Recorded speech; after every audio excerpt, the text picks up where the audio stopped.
dosen pengampu Ibu Nursita Husaini MPDI, dan yang terhormat kawan-kawanku sekalian satu perjuangan yang saya banggakan. Bismillahirrahmanirrahim. Assalamualaikum warahmatullahi wabarakatuh. Perkenalkan, nama saya Soleh Abdul Mujidin. Saya berasal dari Kota Lamongan, Jawa Timur, Indonesia. Saya perwakilan dari kelompok 5 yang beranggotakan saya sendiri. Di sini saya akan mempresentasikan tugas yang mana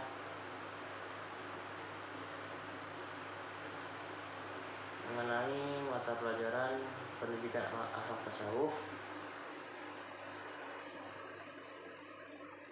Pendidikan akhlak tasawuf yakni tentang keburukan akhlak, faktor penyebab, dampak, dan upaya menanggulanginya. Langsung saja ke materi.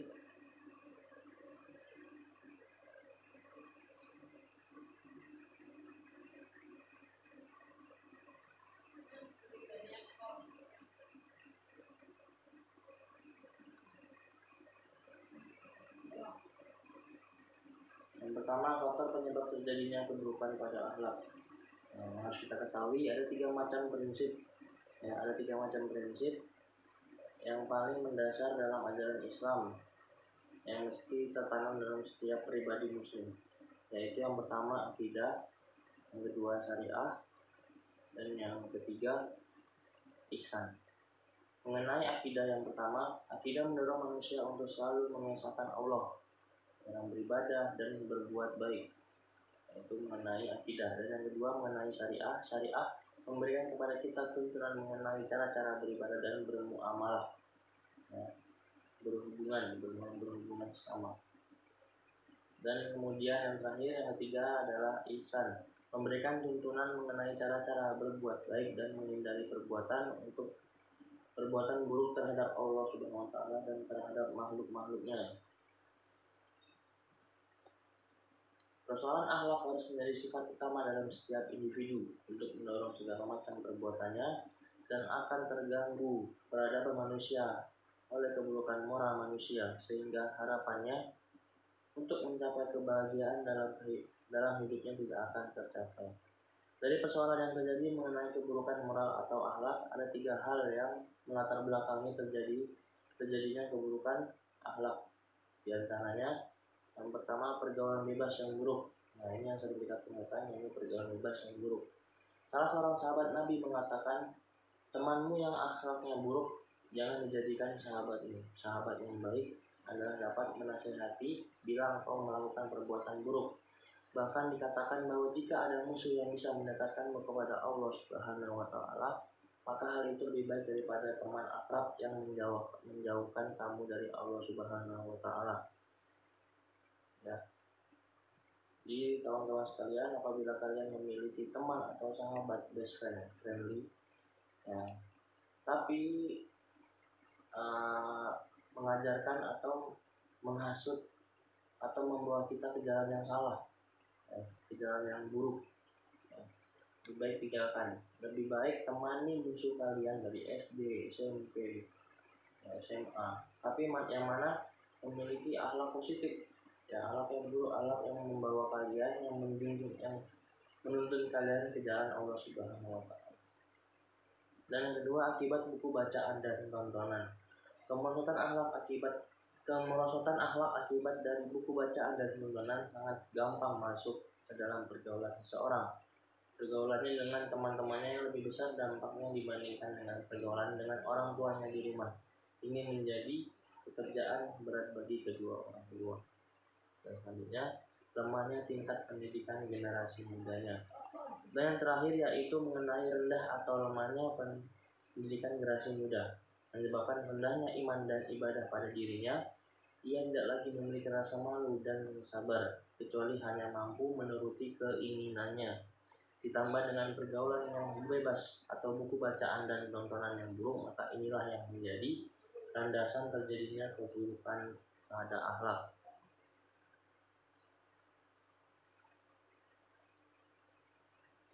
Selanjutnya, dampak atau efek dari keburukan akhlak. Pasti di setiap perbuatan, entah itu positif entah itu negatif, pasti ada dampak atau efek samping dari perbuatan kita tersebut. Berikut adalah dampak dari keburukan akhlak pada seseorang. Yang pertama, jadi tidak dengan mudah untuk disenangi oleh berbagai macam orang lain. Bahasa yang lebih mudahnya, tidak disenangi. Apabila kita memiliki akhlak buruk kepada orang lain, maka gampang orang lain tidak akan menyenangi kita. Ya, tidak akan disenangi oleh orang lain. Ya, baik pemuda, remaja, dewasa. Gitu. Selanjutnya, hidup yang dimiliki olehnya tidak akan dapat pernah tenang. Ya, tidak pernah tenang, maksudnya apa ya? Tidak akan tenang. Ya, setiap kali itu datang masalah akan timbul. Apabila kita memiliki akhlak buruk kepada seseorang.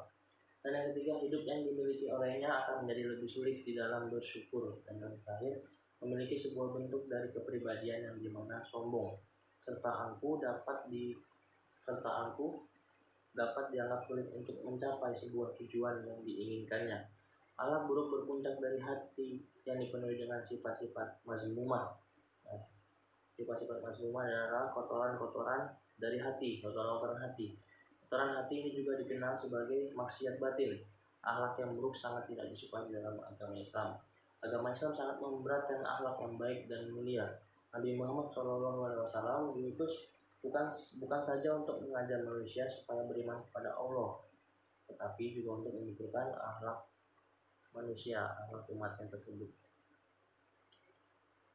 Saya menemukan artikel bahwasanya akhlak buruk tidak dibenarkan di dalam agama Islam karena akhlak buruk ini membawa akibat-akibat yang buruk yang akan merugikan diri, ya, yang akan merugikan diri, ya, diri kita di dunia dan akhirat kelak. Antara akibat-akibat buruk dari akhlak yang buruk adalah seperti berikut. Yang pertama, amal menjadi rusak, amal kita menjadi rusak. Ya, ini otomatis ya.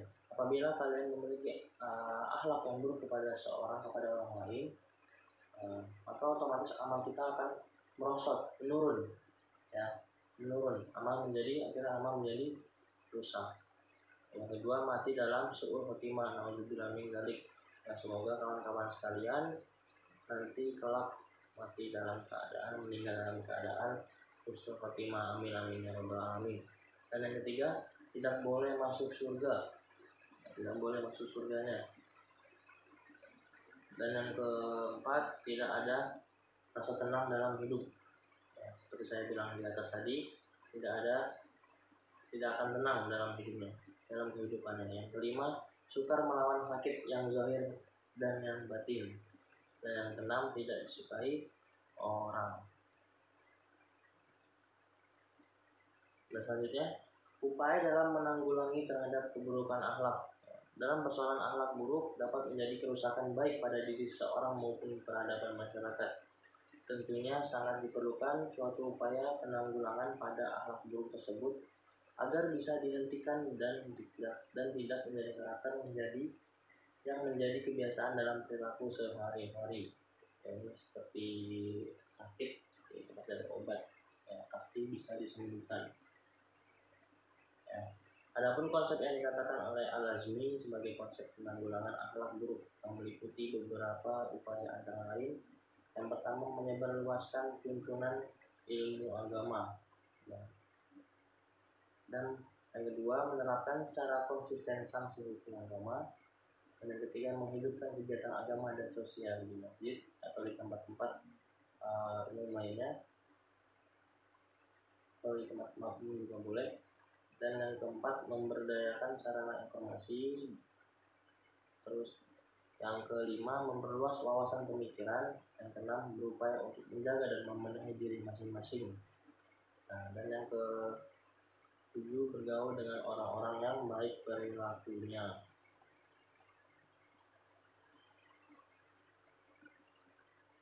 Metode tersebut sudah ada tuntunannya dalam agama sehingga kehidupan manusia dapat diarahkan kepada hal-hal yang baik serta yang berguna untuk menjaga kelangsungan hidup sesama manusia.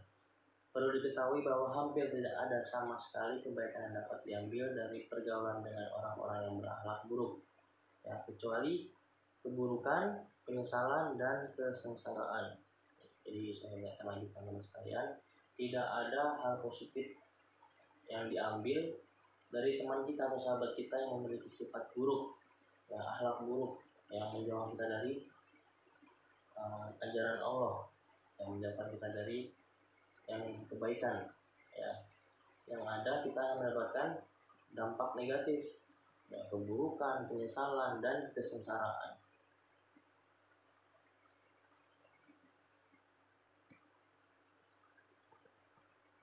Sampai yang bab terakhir, bab ketiga, penutup.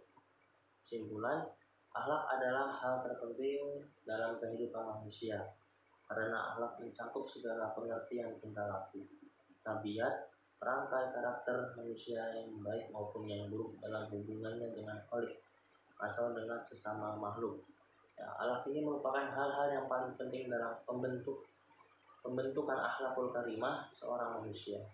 Dan manusia yang paling baik budi pekertinya adalah Rasulullah SAW.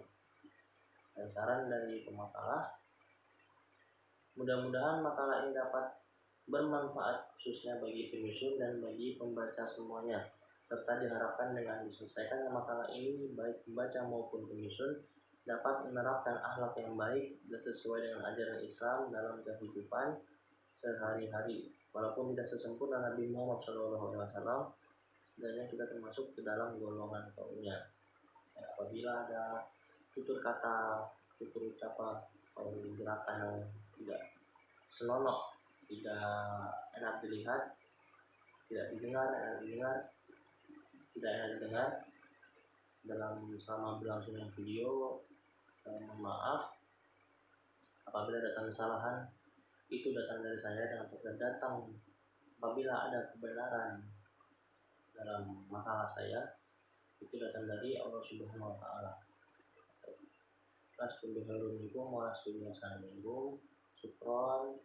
Assalamualaikum warahmatullahi wabarakatuh.